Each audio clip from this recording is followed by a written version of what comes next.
Jaringan meristem adalah jaringan yang aktif membelah dan belum mengalami diferensiasi. Jaringan meristem memiliki dinding sel yang tipis, nukleus yang berukuran besar, mengandung sitoplasma padat, dan jaringan meristem tidak menyimpan cadangan makanan. Jaringan meristem bersifat totipotensi yang tinggi. Berdasarkan asalnya, jaringan meristem dibagi menjadi dua. Ada meristem primer dan meristem sekunder.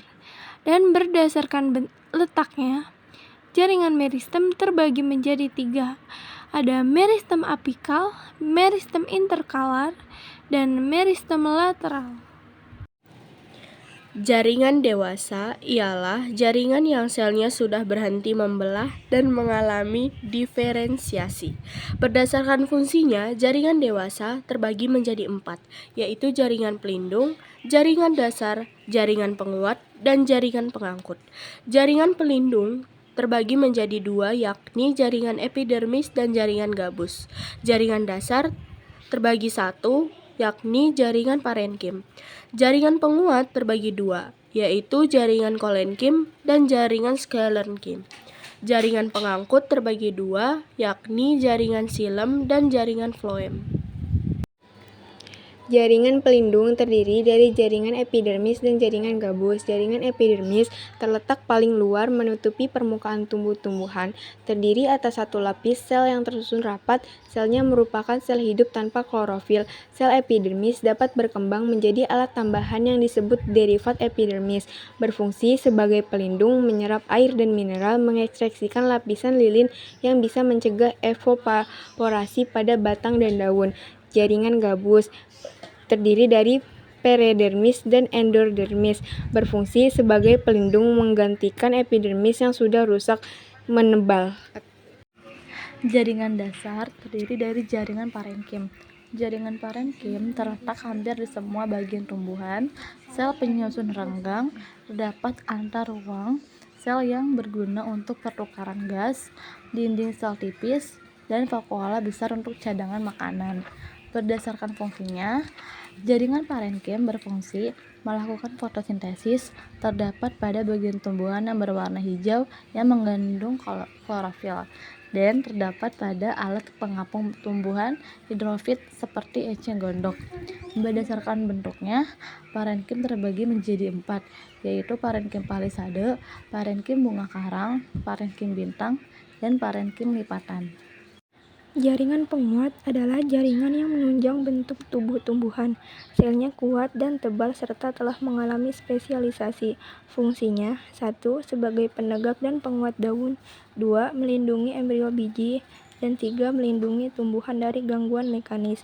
Jaringan penguat dibagi menjadi 2, yaitu 1. Jaringan kolenkim dan 2. Jaringan sklerenkim. Jaringan kolenkim merupakan organ penguat pada organ tumbuhan yang masih aktif membelah dan terdapat pada akar, batang, daun, bunga, dan buah yang terkena cahaya matahari. Bentuk-bentuknya ada kolenkim angular, kolenkim lamelar, kolenkim anular, dan kolenkim lakunar.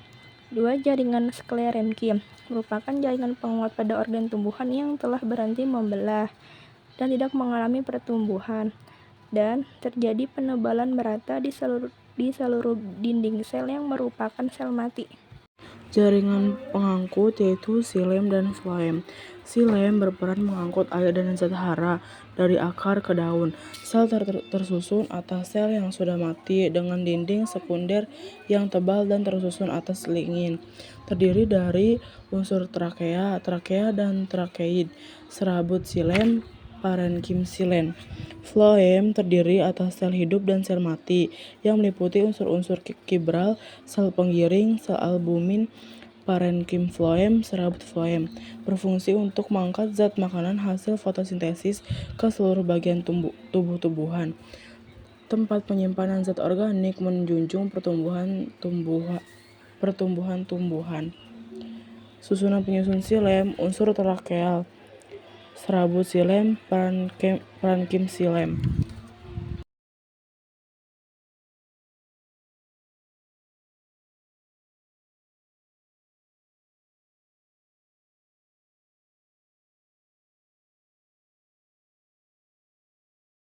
Jaringan epitel adalah jaringan yang melapisi seluruh permukaan tubuh. Fungsinya untuk melindungi organ-organ yang ada di dalam sebagai lapisan pelindung. Yang kedua, menjalankan beberapa fungsi seperti sekresi, ekskresi, dan absorpsi. Dan yang tiga, sebagai membran semi-permeabel. Jaringan ikat. Jaringan ikat berfungsi mengikat, menambat, dan menyokong berbagai jaringan, organ, dan bagian badan, di mana jaringan ini dibentuk oleh sel-sel dalam jumlah sedikit. Macam-macam jaringan ada 7, yaitu yang pertama jaringan ikat longgar, yang kedua jaringan ikat padat, yang ketiga jaringan lemak atau adiposa, yang keempat jaringan tulang rawan atau kartilago. Jaringan tulang rawan dibedakan menjadi 3, yaitu kartilago hialin, kartilago fibrosa, dan kartilago elastis. Yang kelima, jaringan tulang. Tulang dibagi menjadi 2 macam, yaitu tulang keras atau kompakta dan tulang spons atau spongiosa. Yang keenam, jaringan darah, dan yang ketujuh, jaringan limfe atau getah bening.